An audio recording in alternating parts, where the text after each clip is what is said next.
Amables televidentes, los saluda José Alberto Tejada Echeverri para presentarles el programa institucional del Canal 2 informativo Nuestra Gente.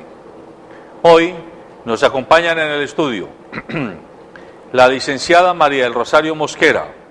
Ella es maestra de escuela pública, a quien el actual secretario de Educación y el anterior también la han llamado a que haga parte de un colectivo de maestros experimentados que están trabajando el componente de calidad educativa desde la Secretaría de Educación Municipal. Buenos días, María del Rosario, y gracias por estar en el programa. Buenos días, doctor Tejada. Muy amables ustedes por tener la deferencia e invitarme a participar de este prestigioso programa de opinión. Está también con nosotros el licenciado Guillermo Escobar. Él es asesor pedagógico de la Secretaría de Educación del municipio de Cali, ha sido alcalde de Caicedonia en 2 ocasiones y es un profesional de la educación con amplia experiencia en el tema. Buenos días, licenciado. Buenos días, doctor Tejada, muchas gracias por la invitación. Muy complacido de estar compartiendo en esta mañana unos temas tan importantes que tienen que ver con la educación. Y está con nosotros la estrella del día, el licenciado Aníbal Bubú, quien acaba de recibir hace 2 meses escasamente el premio Compartir al Maestro como el mejor rector de Colombia, es decir, de institución educativa en Colombia. Pero lo que tiene de interesante, además de haber sido premiado como el mejor rector, es que lo es de una institución de educación indígena, para pueblos indígenas, para comunidades indígenas. Él es el rector de la institución educativa IDEBIC, la Institución Departamental de Educación Básica Indígena Comunitaria, que tiene su centro de operaciones en Florida Valle, pero que se irradia a 18 comunidades indígenas de la subregión, y en su entorno está atendiendo 1.800 estudiantes en su institución. Buenos días, licenciado Aníbal. Sí, muy buenos días, doctor. Bueno, agradecer a ustedes por la oportunidad de estar en este prestigioso programa y bueno, esperar compartir con ustedes este espacio de opinión en materia educativa y bueno, y otros temas que conciernen. Bueno, los televidentes están viendo aquí el premio, la distinción que recibió el licenciado Aníbal Bubú. Les recuerdo que este programa usted lo ve por el Canal 2, el canal de Nuestra Gente, que se emite por la frecuencia 2 de Global TV, por la frecuencia 116 de Encali TV, por internet en www.canal2.co y para Eurolatin TV en España e Italia, cable operador que está dirigido al público migrante latinoamericano. También, si me permiten los invitados, les recuerdo a ustedes, amables televidentes, que hoy se inauguran los World Games 2013. Este canal estará presente desde hoy hasta el domingo 4 de agosto en el cubrimiento de aspectos relevantes de las justas deportivas y, por qué no, del ambiente cultural, social, folclórico, artístico, deportivo, recreativo que va a vivir la ciudad en estos próximos días. Y nuestros periodistas, dirigidos por el periodista Cristian Peñate, desde hoy ya están en las calles de Cali comenzando a hacer los contactos pertinentes para mantenerlos a ustedes informados con cápsulas informativas diarias y con un programa institucional diario que comienza hoy de 7 a 8 de la noche todos los días hasta el 4 de agosto. Así que esperamos usted esté pendiente de nuestra sintonía. Profesor Aníbal, ¿por qué le dieron el premio Compartir al Maestro a usted? ¿Cuál fue el mérito que encontró el jurado calificador? ¿Qué fue lo que les llamó la atención para decir que usted era el mejor rector de Colombia? Bueno, yo creo que hay varios factores, varios aspectos educativos, administrativos, pedagógicos, que pues digamos, entrelazan este trabajo de más de 28 años que hemos venido construyendo educación, no solamente como personas, sino que detrás de todo esto pues hay mucha gente, y que después de hace 23 años donde ya yo pude acceder, y llevo 23 años trabajando por la educación de las comunidades indígenas, y bueno,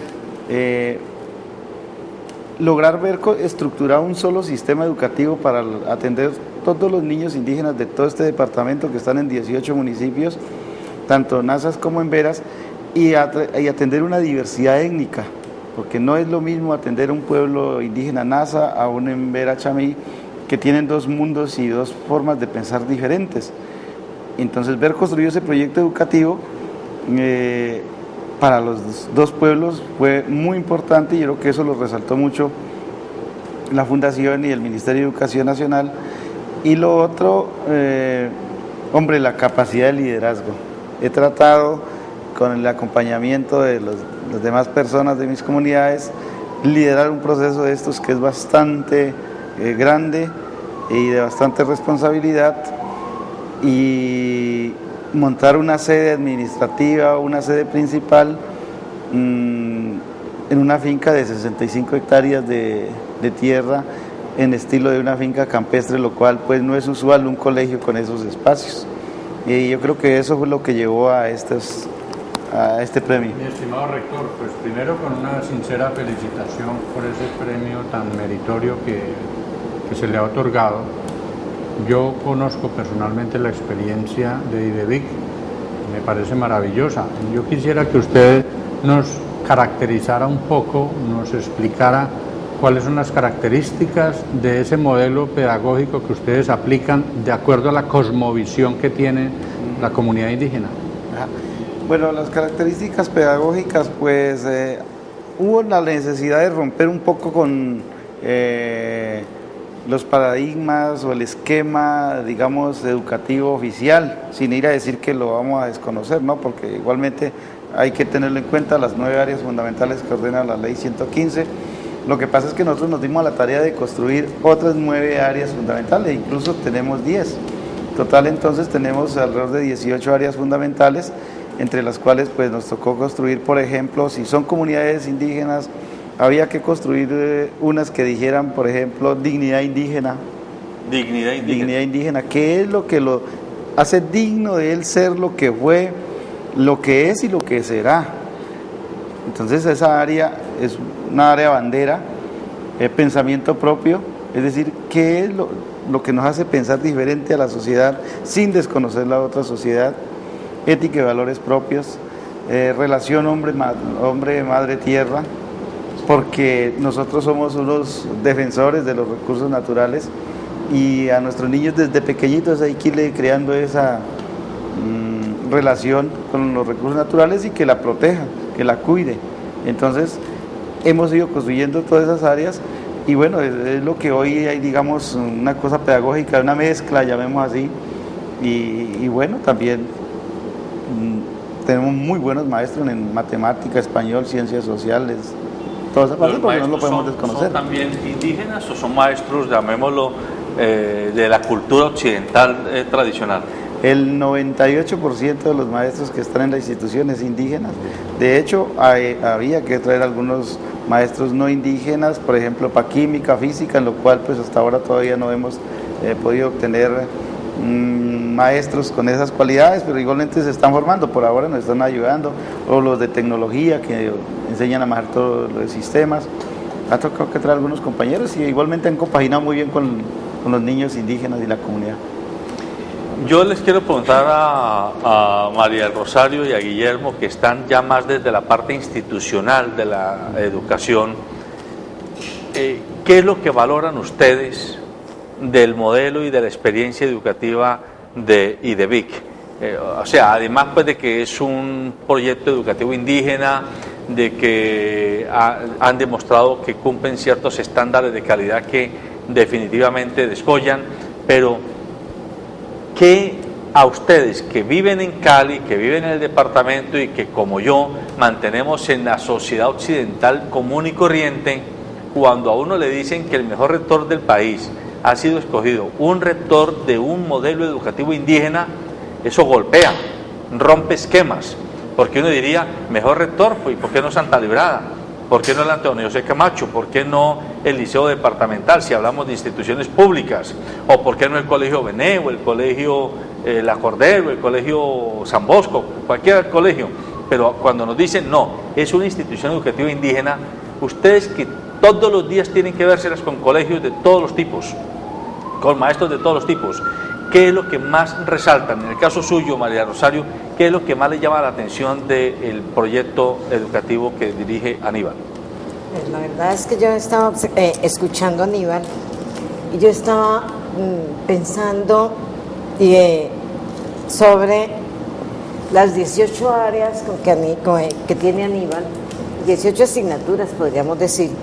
Él tiene 9 áreas fundamentales, que son las áreas, supongo, que manejamos desde la base curricular, y tiene 9 áreas optativas que también son obligatorias. Estamos hablando de 18 áreas. Estoy pensando cómo manejan la intensidad horaria. Para mí eso es una proeza. Allí hay 3 cosas fundamentales. La primera, ser capaz de apuntársele a ser un judío errante por el departamento y generar un conglomerado educativo. Eso es todo.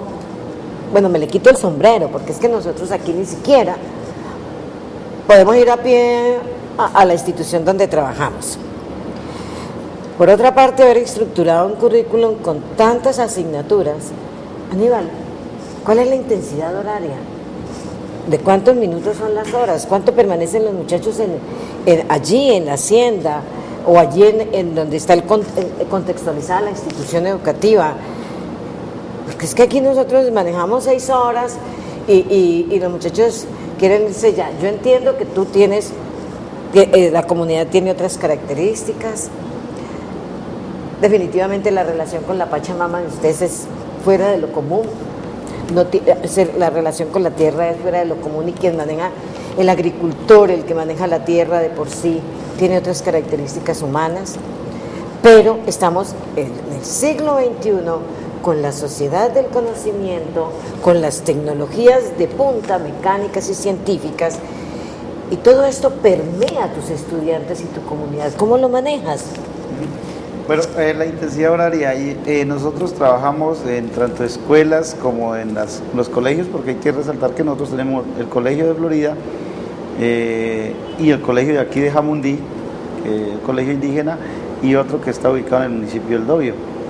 Yo tengo a cargo 2 colegios de secundaria y media, más las 57 sedes de primaria. Allí hay varias cosas. Por ejemplo, les voy a decir una notica. Los niños de transición en las escuelas común y corriente tienen, digamos, que estar en la escuela 4 horitas. No, nosotros vamos iguales. Es decir, un niño de transición a un niño de grado 11 llega a las 7:30 de la mañana a la escuela o colegio y va hasta las 2:45. 2:45. Sí, y todos, es decir, es igualito la cuestión.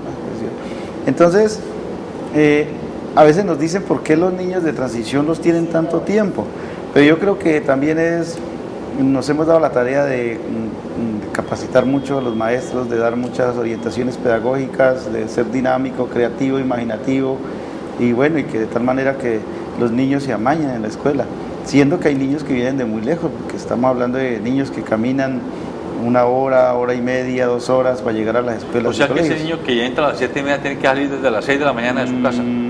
Por ejemplo, en estos momentos unos salieron a las 5 de la mañana, otros salieron a las 5:30 para llegar ahorita a las 7:30. Y otros van caminando para las escuelas. ¿Y esos niños llegan y ustedes les dan desayuno o se supone que ya vienen desayunados? En algunas escuelas, digamos, no se da el desayuno, básicamente se da el almuerzo. En el colegio hasta el año pasado dimos desayunos, pero bueno, ya hoy por algunas situaciones económicas y bueno, esta cuestión de falta de recursos, pues hemos suprimido el desayuno, pero normalmente el almuerzo sí está ahí, los refrigerios y todo esto. Ya. Doctor Tejada, usted preguntaba que qué es lo que hace distinta la institución educativa IDEVIC a las que normalmente encontramos en el sistema oficial, digamos. Yo tuve la oportunidad de estar en la institución IDEVIC en Florida y pude evidenciar varias cosas muy interesantes. Primero, es que allí la escuela para ellos es el espacio para formar para la vida. Una cosa es el currículo oficial, digamos, pero otra cosa son las áreas que ellos han incorporado a su currículo sin que eso signifique asignaturas. Las llamadas optativas. No, ellos trabajan una transversalidad desde su cosmovisión, de tal manera que los niños y los jóvenes que allí se están formando saben, son conscientes que se están formando para la vida. Entonces, en la convivencia misma es donde van incorporando esos elementos que ha mencionado el rector, que tienen que ver con la dignidad, que tienen que ver con la relación hombre, madre, naturaleza, tierra, ¿sí? Entonces, es maravilloso cuando yo le pregunté a un estudiante de grado 11 cuál era su proyecto de vida, cuál era su aspiración una vez que terminara el bachillerato, y él, con una espontaneidad, me dijo: es que yo debo formarme luego en la universidad, pero tengo claro que debo regresar a mi comunidad para compartir el saber occidental, el saber de los blancos, digamos, con mi comunidad y seguirnos enriqueciendo en el proyecto comunitario. Ahí entendí yo que la institución IDEVIC tiene una característica principal, y es que su proyecto educativo comunitario, ¿cierto?, recoge la esencia de la comunidad indígena.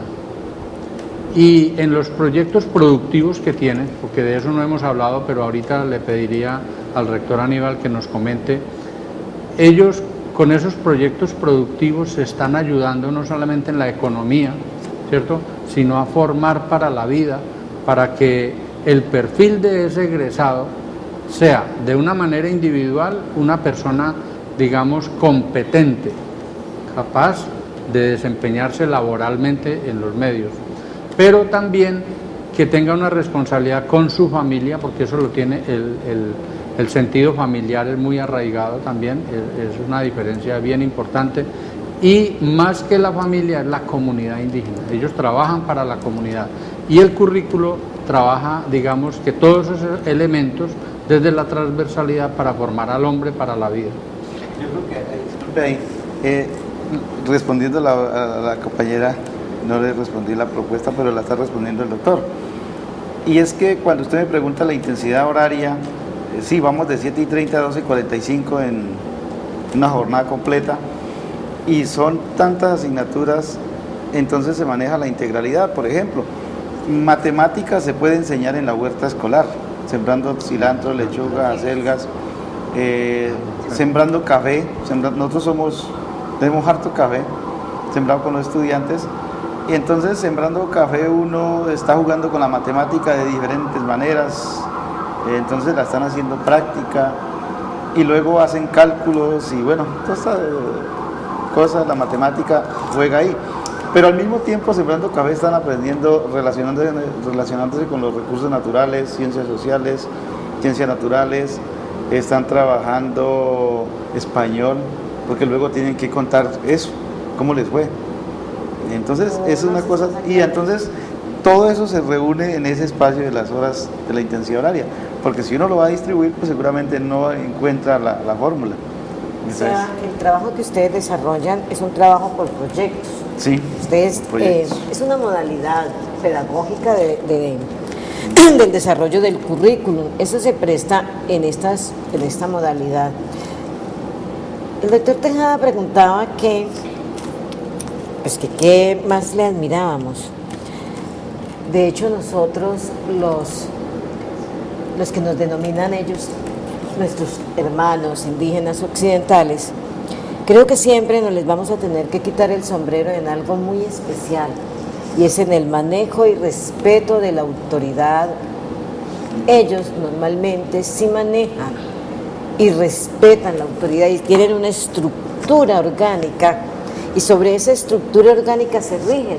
Entonces eso hace que el de preescolar pueda estar 7 horas y media en la institución educativa y esté seguro bajo la responsabilidad de un maestro que es responsable y que no va a estar las 7 horas y media, sino que normalmente va a estar 8 o 9 horas, porque su espacio para él es tan satisfactorio y a él eso le permite desempeñarse también, que para él el tiempo no corre.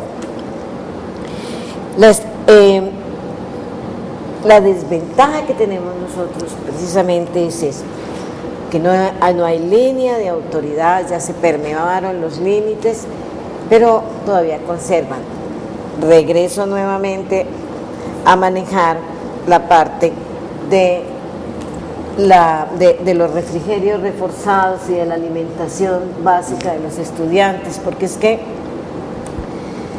tienen una finca, producen determinada cantidad de toneladas de abonos, producen café, tienen vacas lecheras, tienen un pasto especial que lo utilizan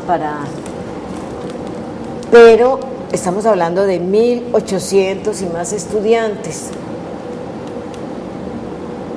Esa finca y lo que está a su alrededor produce lo suficiente para manejar esa parte alimenticia, o la comunidad aporta, o bienestar familiar. Bueno, ahora ya después del premio Compartir al Maestro, supongo que la gente se ha puesto un poquito de más pilas en pro de ayudarlo, pero ¿quién más apalanca esto? Bueno, la verdad es que el proyecto de la institución educativa tiene una fuerza grandísima, y es, primero, los directivos. Somos unos convencidos, estamos con un compromiso grande y, digamos, hemos empoderado a los maestros de este proyecto, de ser positivos todo el tiempo, de estar, que todos estén motivados, que no baje la motivación, pues porque sostener un proyecto de este tamaño no es fácil. ¿Quiénes son los directivos? En este caso está mi persona, están 5 coordinadores de carácter regional, unos que me ayudan en los diferentes extremos de este departamento, y con ellos nos reunimos y, bueno, nos trazamos metas, nos delegamos trabajos, pero siempre con un grado de motivación de que esto sí se puede hacer, lo vamos a lograr. Y bueno, y luego sobre los maestros, y luego con los estudiantes. Entonces los estudiantes se vuelven una cosa fuertísima. Por ejemplo, cuando vamos a coger café, nosotros tenemos 35.000 palos de café allí en la sede principal, pero cuando vamos a coger café, ellos se van por grupos, no los llevamos todos porque es inmanejable, pero nos llevamos por grupos de 30, 40, 50, y ustedes entenderán cuánto no hacen ellos en un momentico.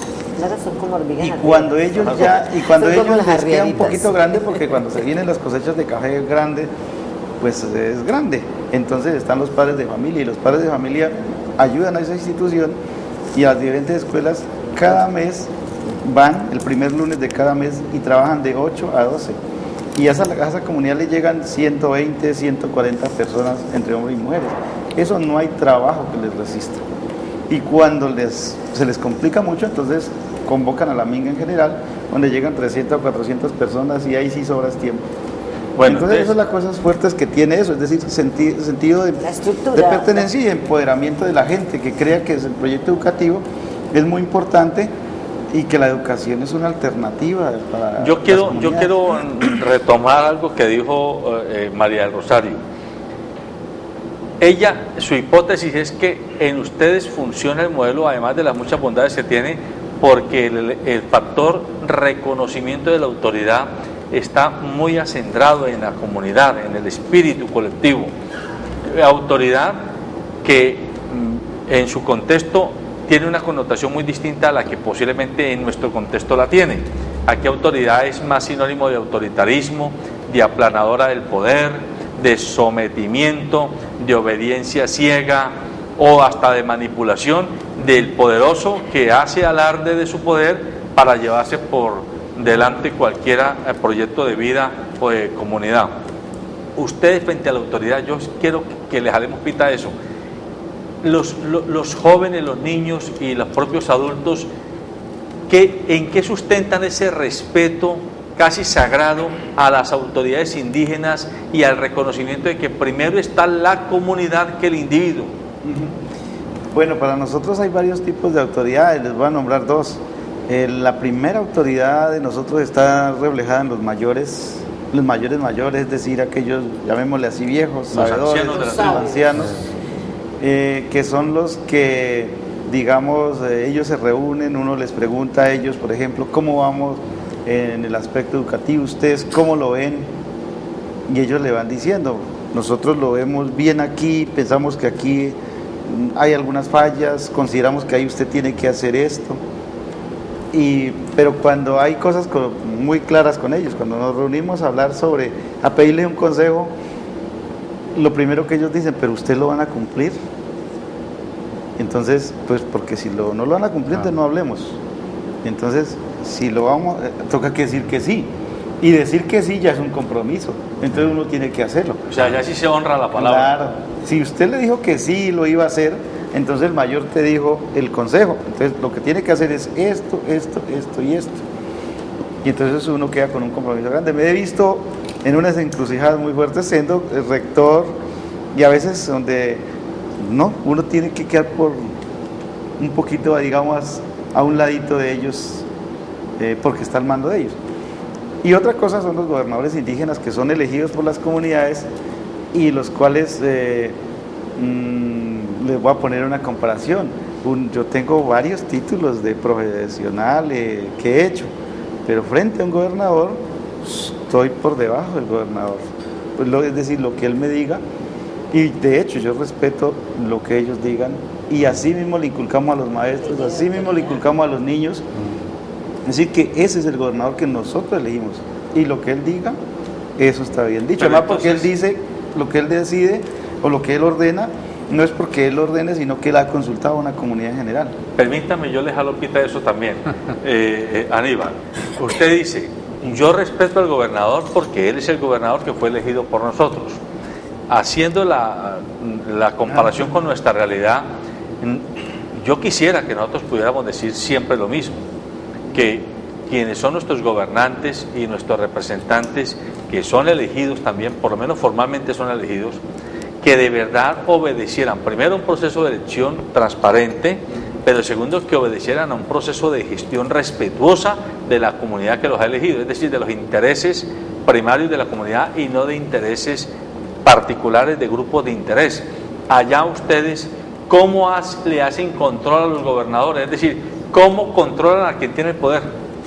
Bueno, normalmente, partamos de que hay equivocaciones en algunos momentos, que las personas se equivocan y han habido gobernadores que se equivocan, pero normalmente no es común, como les digo, sin decir que no lo hay. Y no es común porque las comunidades están muy al tanto de un gobernador indígena. Nosotros lo elegimos y todo el tiempo están detrás de él, mirando qué hace, si se reúne con los demás líderes, si se reúne con la educación, si se reúne con la salud, si se reúne acerca de los territorios indígenas, y están viendo el liderazgo. Si se queda callado, y mismo ¿qué pasó? Porque usted lo elegimos porque usted era el líder de nosotros. Entonces la gente mira mucho eso de nuestras comunidades, y entonces hacen las asambleas, y las asambleas pues son asambleas de espacios críticos, constructivos, donde se dicen todas las cosas, y entonces que hay que mejorar. Y pues yo lo que he visto es que la mayor parte de los gobernadores pues aceptan a veces errores que han cometido, y nuevas órdenes que da la comunidad para hacer, pero ellos mismos hacen un control muy, muy, muy bonito, que no es fácil de explicar cómo hacen el control, un control que lo hacen desde los niños, los jóvenes, las mujeres, los hombres, los ancianos, las ancianas. Es una cosa, incluso estoy tratando de escribir eso, pero no es fácil. ¿Cómo es? Es una cosa... Bien. Como en este programa de lo que se trata es de destacar la gestión que usted, como gran rector, reconocido por el ministerio, reconocido por el premio Compartir, ha adelantado con la institución IDEVIC. Una de las cosas que más me llama la atención es el nivel alto de formación que han alcanzado los indígenas que ya están en posiciones directivas, digamos, ¿cierto? Y también los docentes, porque conozco de la experiencia de la Normal de Guacarí, en donde se formaron un buen grupo de personas, entre ellos usted, como normalistas, como maestros, digamos. ¿Cómo han logrado esos niveles de formación? Yo sé que hay a nivel de licenciados, ya hay inclusive magíster, hay doctorados, que han tenido inclusive la oportunidad de ir al exterior, estar en eventos bien importantes, en Suiza, etcétera. Cuéntenos un poquito de ese aspecto de la formación. Bueno, mire, yo les voy a decir una cosita. Cuando iniciamos en 1990 veníamos muy despacio porque no era fácil acceder a este sistema, romper con los esquemas, con los paradigmas del otro sistema que de pronto no creía, porque era muy difícil creer que, bueno, estos sí serán capaces. Cuando la misma ley decía, bueno, los indígenas como ellos no han estudiado, pues nómbrenle los maestros así tengan quinto de primaria. Entonces, de verdad, nuestros maestros eran de quinto de primaria, pero los gobernadores indígenas, las autoridades indígenas dijeron, listo, ustedes tienen quinto de primaria, pero eso no quiere decir que se van a quedar ahí. Aprovechen, que igualmente les van a dar unos recursos, poquitos, pero eso tienen que ponerse en a estudiar con esos recursos. Y de hecho, yo diría que todos los maestros que fueron siendo nombrados en esas épocas, se pusieron a estudiar y a estudiar y a estudiar, y la misma organización y todos, y ya la misma Secretaría de Educación y el mismo gobierno departamental y nacional fue entendiendo eso, y bueno, se dio esa oportunidad. De tal manera que hoy casi el 80% son licenciados, magísteres, y que han estudiado en diferentes partes de Colombia y en Bolivia, en la Universidad de Roy Andes, y bueno, y en diferentes ramas. Eso pues ha hecho pues que la educación se fortalezca en las escuelas, porque se traen otros conocimientos y se compaginan con los propios. Y ya pasando, digamos, a la parte académica, cómo hemos hecho la parte académica allí en la institución, ya digamos la secundaria y media, y básicamente lo que son las pruebas IFES, que eran uno de los de lo que a veces se asusta los muchachos cuando le hablan de los IFES, porque está llegando la hora, dentro hace esto y luego voy subiendo hasta que llego a 10º y 11, y luego las pruebas IFES tengo que sacar buenos resultados. Nosotros también pasamos por ahí, e incluso algún mayor en 1980, en el 2006, me dijo Aníbal, yo veo el colegio bien.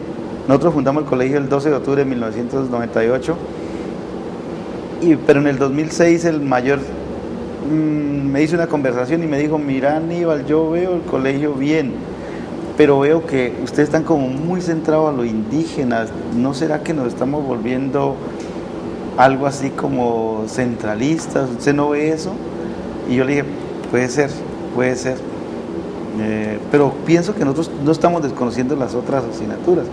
Y se llegó el momento de los IFES y entramos a ser parte de mandar a nuestros muchachos a los IFES, y en el 2008 quedamos en categoría alta, y en el 2009 también pasamos a categoría superior, en el 2010 pasamos a categoría superior, 2012 categoría superior, y vamos así en esa parte, lo cual pues hace también méritos para haber obtenido este galardón, porque también se están respondiendo a los estándares de calidad que está siguiendo el Ministerio de Educación Nacional. Eso sí, entonces nosotros decimos que vamos llevando el sistema educativo que exige el gobierno, que es la parte occidental, y también llevamos la parte indígena, es decir, una cosa paralela. Eso es lo que estamos haciendo. Parece ser que a raíz de la Constitución del 91, ustedes tuvieron más oportunidad para acceder a otros servicios. Eso es muy importante. Pero quisiera preguntarte algo, y es con respecto a los estudiantes.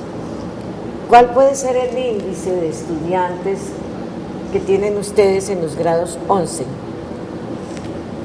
¿El índice en qué sentido? A ver, ¿cuántos estudiantes, cuántos muchachitos hay en cada aula? en los grados 11, no estoy preguntando, Ajá. solo 11, o Listo. tal vez décimo y 11, Ajá. que es donde tienes, tú tienes la técnica. Sí. Tienes técnica en agropecuaria y Sí, en sí. otra área. Ajá. Sí. Entonces, ¿cuántos tienes en décimo y 11? Ajá, listo, mire, sobre eso también hay unas cositas, digamos, históricas.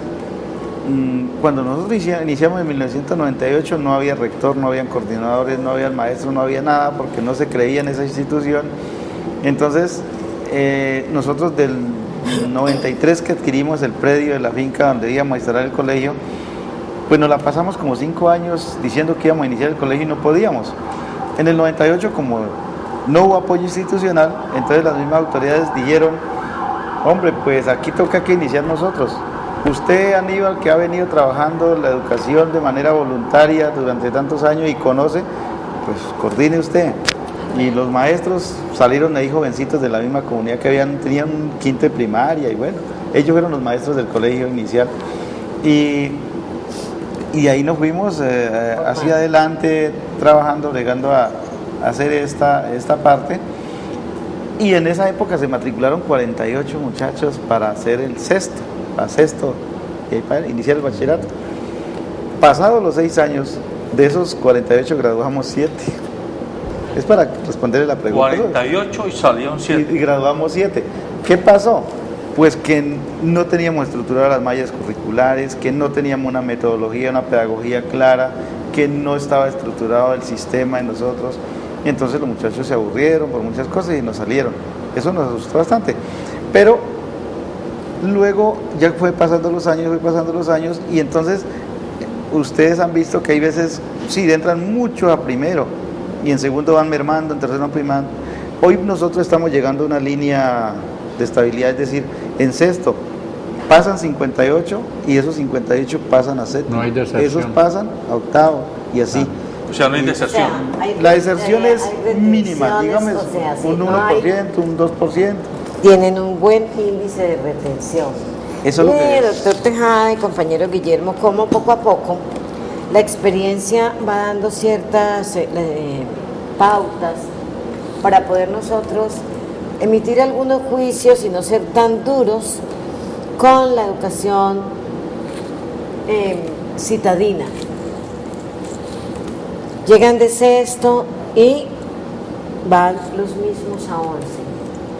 Tienen una estructura basada en consultores, donde se honra la palabra, tienen gobernadores, tienen junta y tienen algo muy importante, conocen el verdadero significado de la palabra comunidad, que significa común unidad.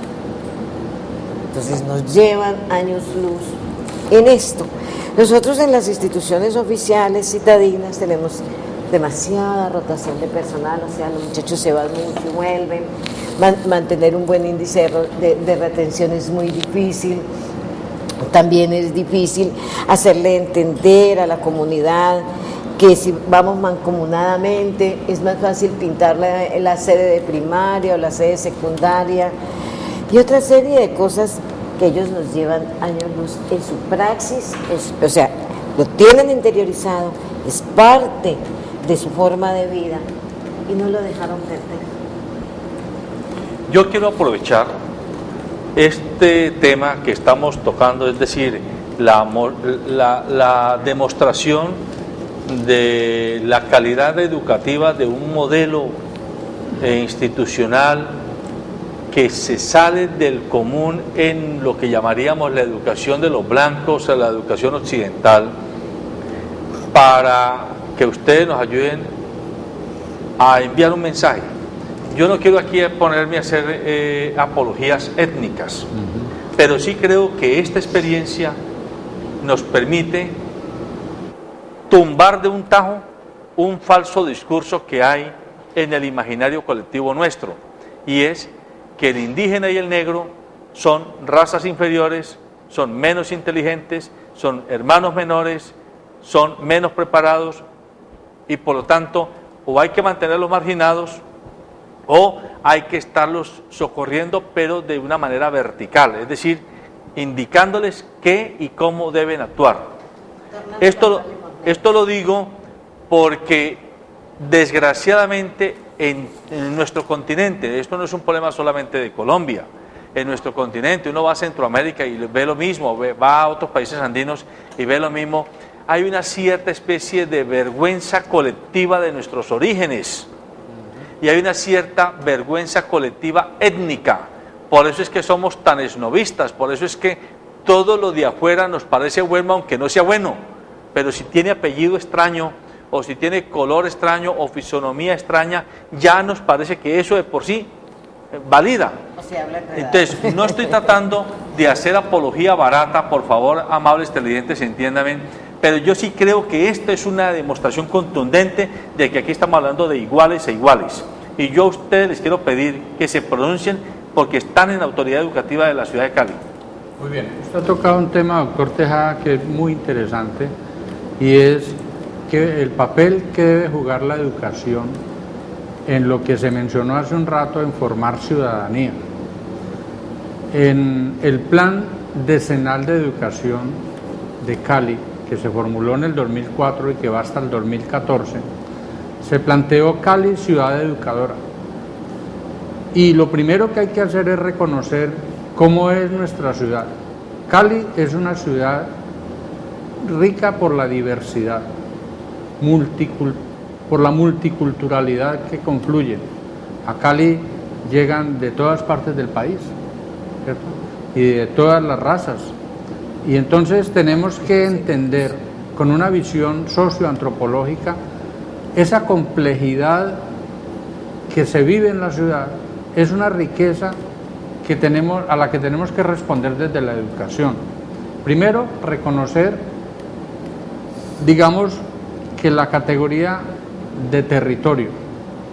Cuando una persona viene del Cauca y se ubica en Cali, en cierta forma trae consigo el territorio de donde viene. Trae sus costumbres, trae sus formas de pensar, su cosmovisión. Pero eso se traduce en un lenguaje, en una expresión, en unas formas de relación con los demás que hay que entenderlas también. Entonces allí tenemos que entender esa cosmovisión de los indígenas, pero también tenemos que entender esa cosmovisión de los afrodescendientes y de las otras personas que no han tenido esas oportunidades de experiencia en territorio, que mal llamados minorías, pero que se conjugan en lo cultural. Territorio, lenguaje y cultura, entonces, son tres categorías que la educación debe tener en cuenta para la formación, porque yo siempre he hecho la diferenciación entre lo que es la instrucción, lo que es la educación y lo que es la formación. En este caso, que estamos refiriéndonos a la experiencia premiada de IDEVIC, de la institución indígena, allí hay un claro ejemplo del concepto de formación, que supera la instrucción y que supera la misma educación, ¿cierto? Porque apunta a formar una persona para la vida. Y también hemos dicho desde la Secretaría de Educación Municipal de Cali que nosotros tenemos que pensar en qué tipo de institución educativa necesitamos para formar el ciudadano que Cali necesita. Entonces hemos dicho que debe ser una institución, primero que todo, segura y amable.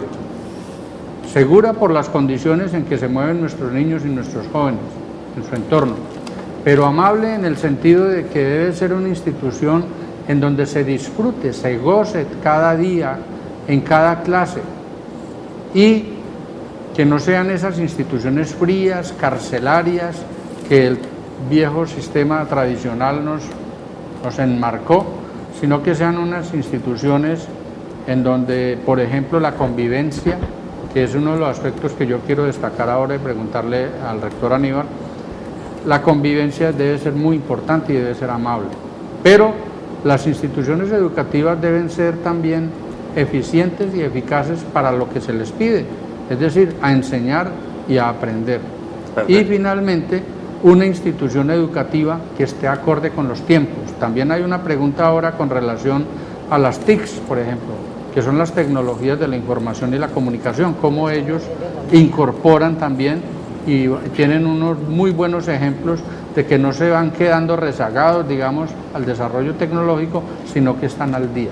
Pero antes de darle la palabra al maestro Aníbal, tenemos un televidente en la línea, por favor. ¿Quién nos llama, por favor? ¿De dónde nos llama? Buenos días, doctor Tejada. Buenos días, habla sí. Melquisedec de Diego, aquí el barrio La Ceiba, Comuna 7. Yo pues mirando este panel que están presentando ustedes, sobre todo el rector Aníbal de la parte indígena, yo lo felicito, y a este programa también, doctor Tejada, porque es de mucha importancia para toda la comunidad y toda la sociedad. Yo quiero hacer un análisis cortico aquí, que yo lo felicito por la conservación de la cultura indígena del señor rector Aníbal. Los indígenas son unas personas disciplinados, mientras que nosotros no. Esto es cuestión de cultura, que ustedes la han sabido conservar.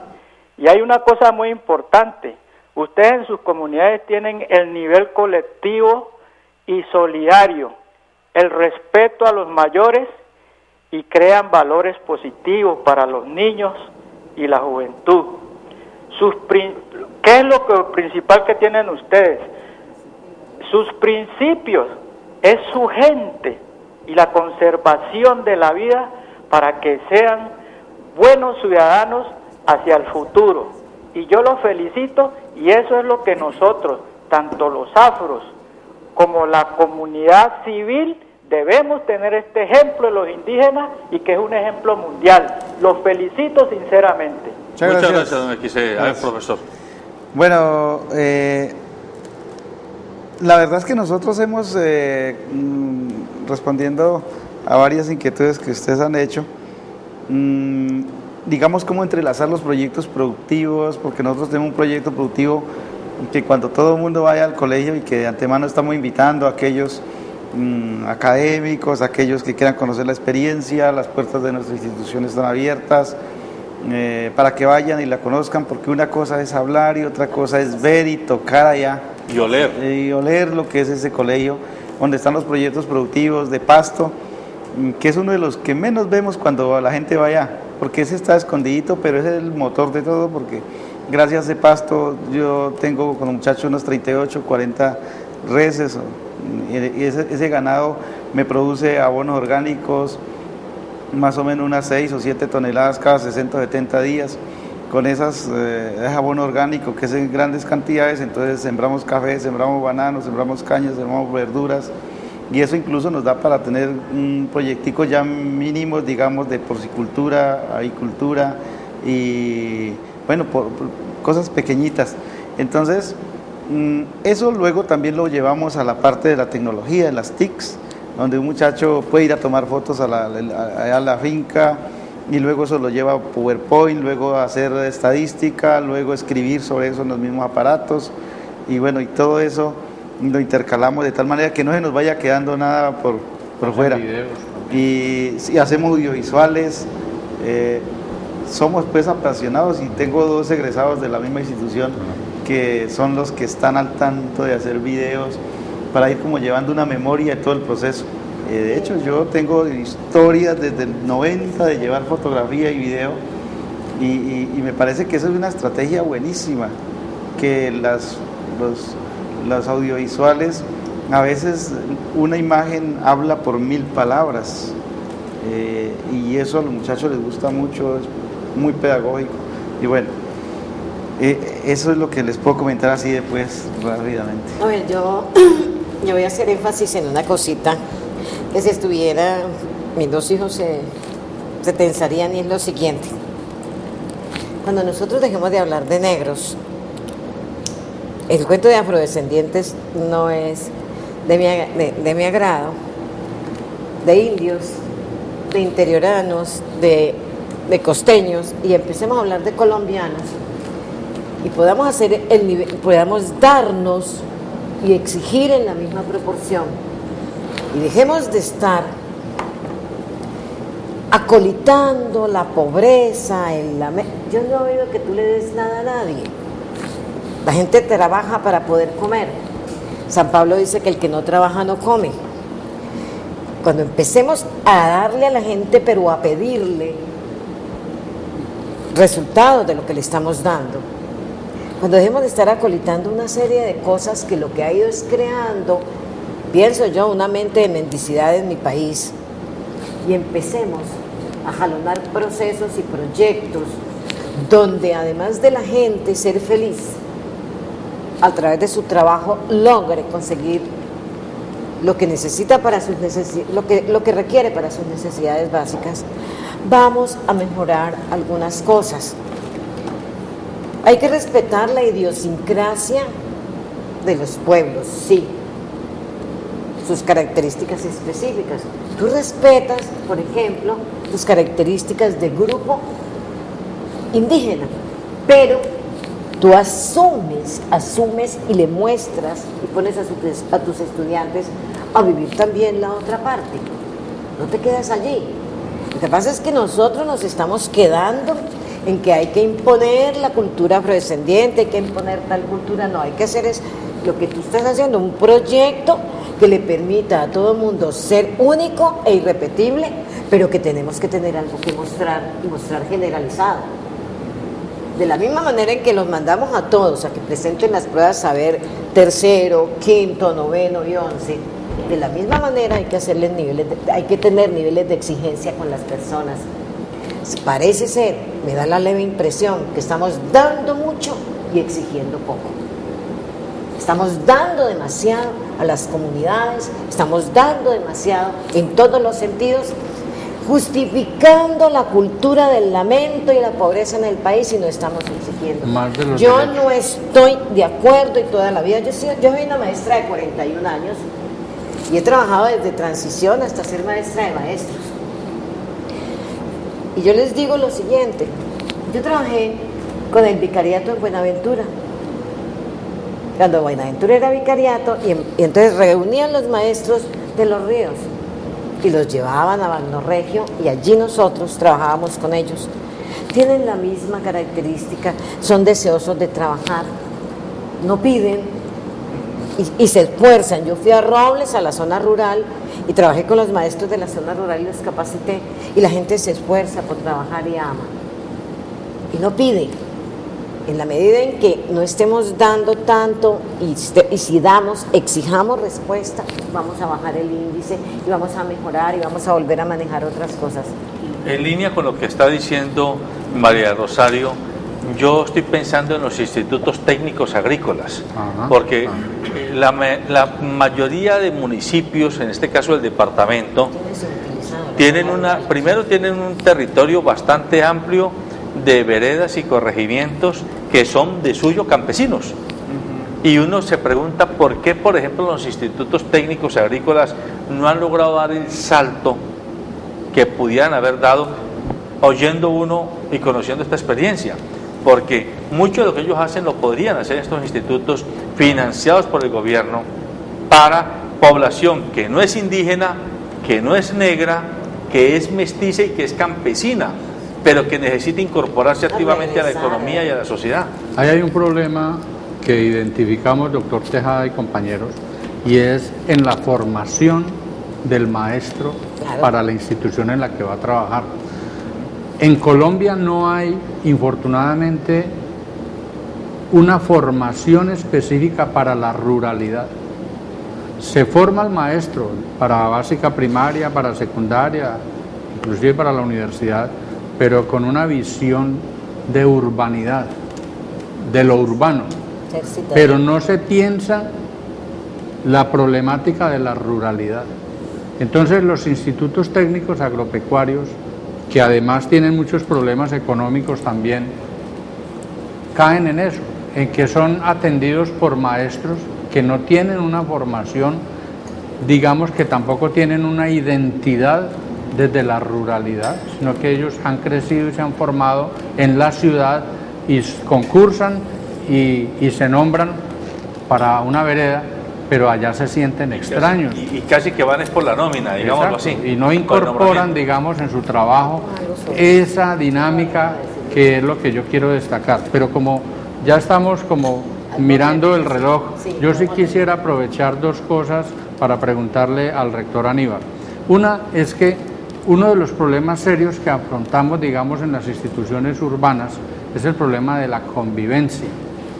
hay problemas de lo que llamamos el bullying, el matoneo, todo ese problema de que se nos ha incorporado la violencia intraescolar, que se combina con la violencia extraescolar y es un problema muy complejo. Yo pude percibir que en sus instituciones educativas no hay ese problema. Yo quisiera preguntar entonces, ¿ese manual de convivencia de ustedes es exitoso? Me imagino que por lo de la identidad y el respeto a los mayores, pero debe haber otros elementos. Y liguémoslo de una vez a la metodología, que nosotros también tenemos algunos problemas con la metodología desde la didáctica, pero que ustedes, por ejemplo, pude percibir unas clases maravillosas de artesanía, que me llamó mucho la atención. Sí, mire, básicamente lo que se hace con los estudiantes es, primero, es que todos los que estamos aquí somos hermanos y nos tenemos que respetar. Es decir, todos somos hermanitos. Ustedes han venido aquí a estudiar para aprender, a estudiar para ustedes, luego porque sus papás quieren que ustedes estudien. Es decir, se demuestra todo lo importante que ellos son como niños, como niñas. Como unidad. Sí, y luego nosotros tenemos un manual de convivencia, igualmente, mire, aquí las normas de comportamiento son así, así, así, así, y bueno, no es usual que hayan alguna peleita por ahí, pero es muy de... Guillermo, pero nosotros no tenemos esta cuestión a mí me preocupa mucho a veces la situación de las grandes ciudades o de los pueblos donde ya está llegando toda esta otra cuestión del matoneo y tantas cosas, el consumo de psicoactivos fuerte, que yo creo que es una de las cosas que habría que ponerle cuidado, porque no se sabe dónde va a ir a parar la juventud si no frenamos esa parte. Pero está muy difícil. Bueno, en mi comunidad no lo vivimos, pero sí, es muy complicado. Yo no le hice la pregunta del bullying porque allá es muy difícil, porque tienen una junta consultora, se honra la palabra, hay unos gobernadores y se sigue una línea de autoridad, y entonces o no cometen la falta por respeto, que es lo que realmente se da, o simplemente por miedo. Quiero decirle antes de finalizar, compañero, que el Ministerio de Agricultura y el Ministerio de Educación, el INCODER, y podría encontrar otras, pero específicamente esas tres entidades gubernamentales están interesados en apalancar, mediante la presentación de proyectos, la posibilidad de proveer recursos. Como yo veo que tu proyecto está andando, que tu proyecto está grande, tú puedes, Minagricultura, INCODER y el Ministerio de Educación, acaba el 30 de mayo el Ministerio de Educación de establecer un convenio con Francia, donde ellos van a prestar, va a haber un intercambio. Inicialmente Francia viene a prestarle asesoría en términos educativos a Colombia, y hay la posibilidad de intercambio. Y segundo, ya les dejaron hasta 200.000 euros para que empiecen el proyecto de apalancamiento de la educación terciaria, pero también por la educación terciaria y la educación superior. Sí. Hay que cambiar el nombre porque ya desde 1900, aquí apenas se está cambiando en este año, pero desde 1997 se empezó a cambiar en el mundo a través de la UNESCO. La viceministra de Educación fue a Nueva Zelanda y fueron a buscarse una experiencia allá y están estableciendo convenios con Nueva Zelanda para apalancar proyectos, dado lo que tu proyecto es muy, muy exitoso, y aspiro y espero que perdure y ojalá se extienda a la ciudad y nosotros hagamos huertas urbanas y empecemos a amar la tierra y a amar los árboles y botemos el 80% de los celulares, de las tablets y de todo, porque yo soy maestra, que hice todo. Yo empecé por el lectógrafo que nos enseñaron a hacer en la normal, para duplicar hasta llegar hoy día a manejar la tablet, hice la máquina de escribir, todo, yo hice todo el proceso, pero quisiera que todo eso desapareciera para que los muchachos, los niños, la vida y el país tuviera otro estilo. Te recomiendo, entra al Ministerio de Agricultura, entra al INCODER, allí hay financiación y hay dineros para apalancar proyectos como el tuyo. Muy bien. Bueno. Como el tiempo se nos está acabando, yo le quiero pedir al licenciado Aníbal que nos deje un mensaje a los muchachos, a los maestros y a los padres de familia. Bueno, para todos, maestros, padres de familia, estudiantes, decirles que todo es posible en la vida, que no es necesario a veces tenerlo todo.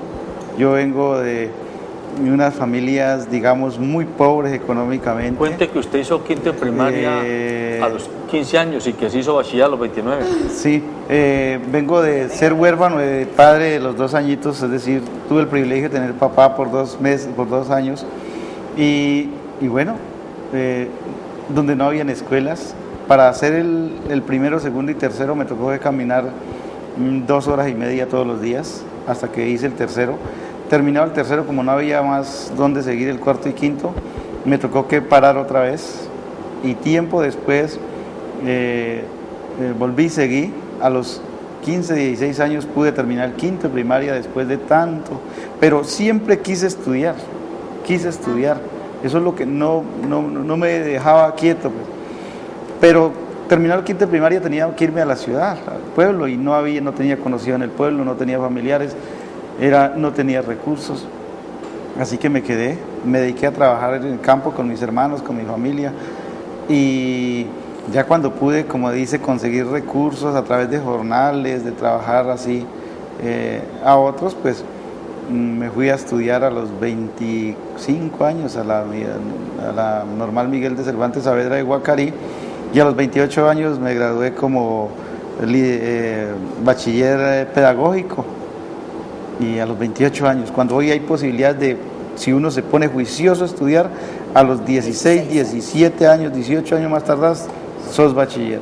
Yo fui bachiller a los 28 años por las situaciones vividas, así que el llamado es a estudiar, y bueno, mucho optimismo, mucha motivación, dedicación y sobre todo disciplina, que es lo que necesitamos todos. Si somos disciplinados y escuchamos al otro, podemos salir adelante. Es el mensaje que les daría a todos. Amables televidentes, el tiempo se nos acabó. Creo que este programa deja un muy buen sabor de boca, porque nos está mostrando que querer es poder, que sí es posible un futuro mejor, un futuro promisorio, cuando las condiciones de liderazgo en las comunidades y el apoyo de los padres de familia, de los estudiantes y de las autoridades así lo posibilitan. Un maestro indígena ha mostrado que no hay que estar en Bogotá, ni en Medellín, ni en Barranquilla, ni en Cali para hacer modelos educativos exitosos. Un maestro indígena que ha sido capaz de convocar a comunidades muy dispersas en todo el departamento y con un método que está afincado en la humildad de espíritu, que no en la tontería de espíritu, en la humildad en el sentido de no creerse uno el dueño del saber y de la verdad y del poder, sino aprender a distribuirlo. Y él ha logrado incorporar a la vida productiva a muchos muchachitos, a muchos jóvenes y también a muchos padres de familia de su comunidad. Hoy este modelo no solo es exitoso, sino que es demostrativo. Invitamos a las comunidades a que se dirijan a la Secretaría de Educación del departamento y del municipio de Cali. Pidan los datos para ir a visitar las escuelas de ellos en las diversas zonas geográficas donde está, para aprender. Están abiertos a ir a conocer. Y particularmente quiero cerrar con esto. En este programa hemos dicho que tenemos líderes negros y líderes indígenas de mostrar, y que por lo tanto esto prueba que la inteligencia está repartida igualmente en todos los fenotipos humanos y en todos los colores de piel. El científico Raúl Cuero, bonaverense, para más señas, es una demostración palpable de que en la población negra hay tanta o más inteligencia como en la población mestiza y blanca. El maestro Aníbal Bobú es una demostración clara y contundente de que en la población indígena hay tanta o más inteligencia que en la población mestiza y blanca. Así que entendamos que no se trata de discriminarnos, sino de juntarnos para jalar la carreta del progreso humano en la misma dirección. Buenos días.